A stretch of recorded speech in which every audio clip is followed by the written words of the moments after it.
More than 75 years have passed since Mahatma Gandhi, the father of the modern Indian nation, was assassinated on 30th January 1948.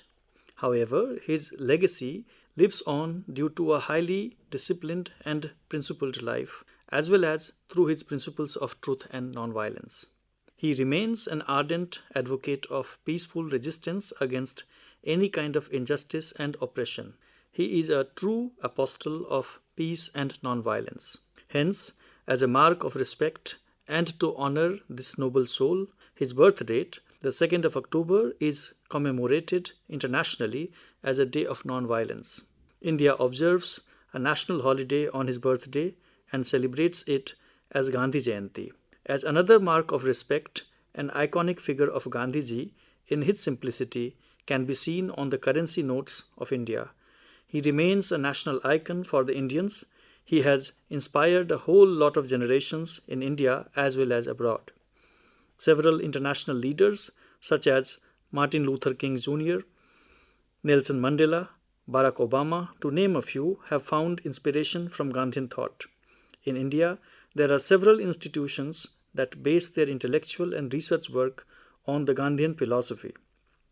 Gandhian thought and philosophy thus play a significant role not just in academic discourses but also in public life at large. Gandhiji was an erudite mass leader who, during a major part of his life, edited several periodicals, most prominently the Young India and Harijan. He also wrote extensively for these journals. His writings build a huge corpus where he invokes the concept of ahimsa or non-violence, satya or truth, satyagraha or seeking the truth, sarvodaya or the rise of everyone, swaraj or the self-rule. These concepts build the basic tenets of his thought and philosophy: disciplining oneself, standing for justice, and advocating for morality, that is, adhering to higher moral values and building strong moral character, are in the core of his thought and philosophy. All that he advocated through his writings, he himself personally lived up to those principles and showed them through practices in his routine life. The worldly life of this great personality began on 2nd October 1869 when he was born in coastal Gujarat at a place called Porbandar to Putli Bai and Karamchand Gandhi. He was named Mohandas Karamchand Gandhi. During his early childhood itself, he learnt from his mother the significance and value of truth. Since then, his quest and allegiance for truth never left his side. He understood that abiding by truth can be difficult and painful, yet he believed that truth is what prevails at the end. Several anecdotes from his autobiographical writing, stories about my experiments with truth, testify that he constantly sided with truth, be it during his early years of learning or later in public life. He did not shy away from sharing with his audience and readers even the very personal feeling he as a teenager had for his young wife Kasturba. Moreover, he believed in clinging to the truth. It is this firm belief that led him to becoming one of the greatest leaders of all time. Truth for him was a divine force that came from one's soul or spirit. Therefore, he devoted himself to this soul force and never compromised with it. Truth is, furthermore, an important pillar of justice, as the delivery of justice requires the establishment of truth. Any deviation from truth leads to injustice and oppression. Therefore, whenever he witnessed an instance of injustice and oppression, he not only raised his voice but also made himself heard. There are ample examples of this kind from the period of his stay in South Africa, where, as a barrister, Gandhiji developed the Satyagraha as a means of peaceful resistance against an injustice. Gandhiji's Satyagraha, which literally means clinging or devotion to the truth, went on to become an extremely powerful tool during his long political journey. A prominent example of his Satyagraha, evidently, is when in 1930 he opposed the unjust law of taxation on the salt by the British and led a long, large yet peaceful march to make salt at Dandi. a coastal village in the state of Gujarat.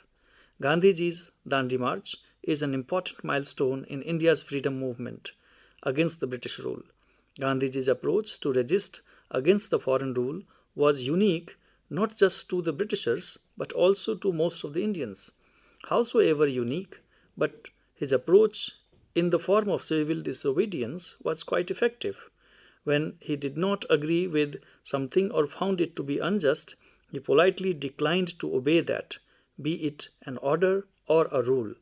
In his quest for truth, he did not allow himself to be compelled by anything violent, untrue, or unjust. Instead, he peacefully protested against those things. Hence, he did not use any violent force to attack the foreign rule. Thus, Gandhiji vehemently advocated for the non-violent resistance against the British rule. He urged Indians, furthermore, not to cooperate with the foreign rule by not buying their products. Furthermore, he advocated for using and buying locally manufactured products. Gandhiji's call for civil disobedience and non-cooperation resonated tremendously among his compatriots, and millions of people joined him in boycotting the British rule. His peaceful and non-violent approach to obtain freedom received thunderous support from every segment of the Indian population, the youth in particular. Thus, alongside the truth, it is the non-violence or ahimsa that has a central place in Gandhian thought and philosophy. According to Gandhiji, violence has its root in one's anger and ill will towards the other. Hence, one must try to overcome the anger and ill will, as these two are the greatest enemy of an individual. The violence they generate is highly destructive even for the individual at the source. The destructive force called violence has the potential to give rise to endless cycle of other violent reactions that can stop only with non-violence. Gandhiji firmly believed that unlike violence, non-violence does not require many for transmission. It can begin with one single individual at any level. Besides, non-violence rules out all force but moral, which is an individual's greatest force. According to Gandhiji, it is possible that the non-violent reaction may not be reciprocated. Still, this approach does not make one weak, albeit it makes the non-violent party morally much stronger than the one using violent means. Furthermore, anyone using non-violent means is working towards the establishment of peace, whereas people using violent means cater to the already existing unrest in the society.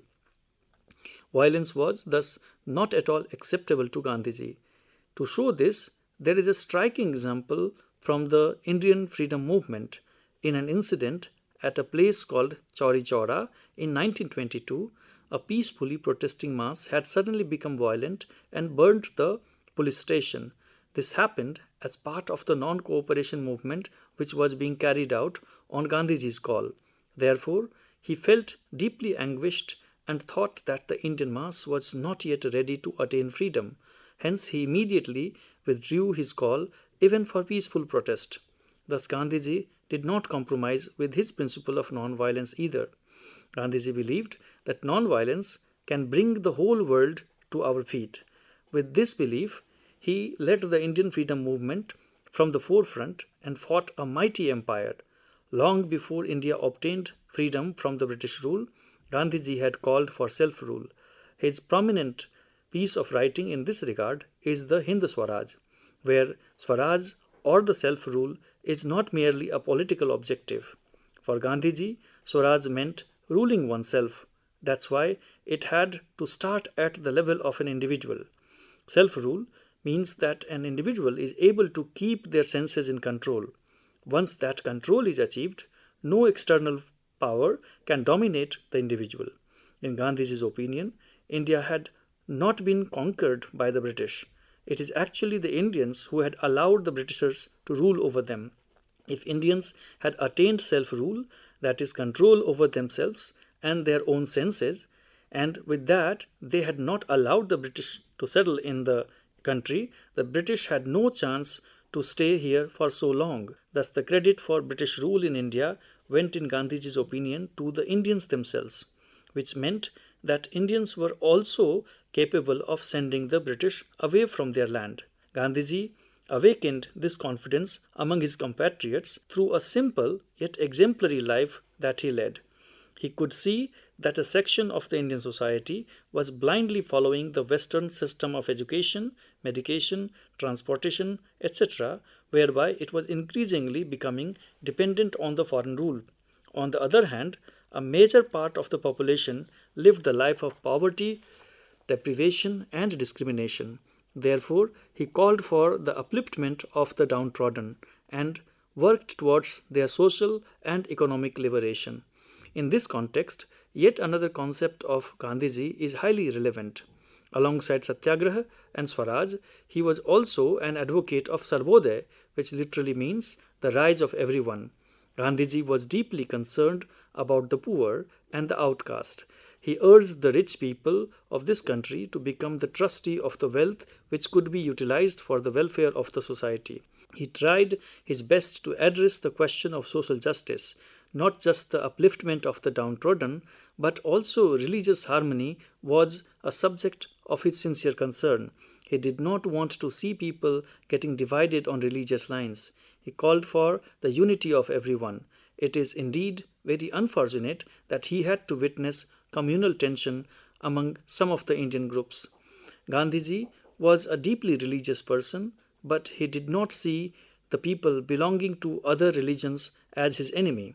He believed that people belonging to various sects and religions could coexist together in India. Furthermore, he laid a lot of emphasis on morality and the strength of character. This is something that reflected in his personality and became a reason thereof why he commanded so much of respect from everyone around. Titles such as Bapu, Mahatma, or Father of the Nation are just the manifestation of the love and respect he earned from countless people. His thought and philosophy are founded in the principled practices he demonstrated throughout his life. At macro level, he called the people for a peaceful and non-violent protest against any injustice and oppression. Using truth and non-violence, one can certainly attain justice and peace. Thus, Gandhiji's language of peace is rooted in the principle of truth and non-violence.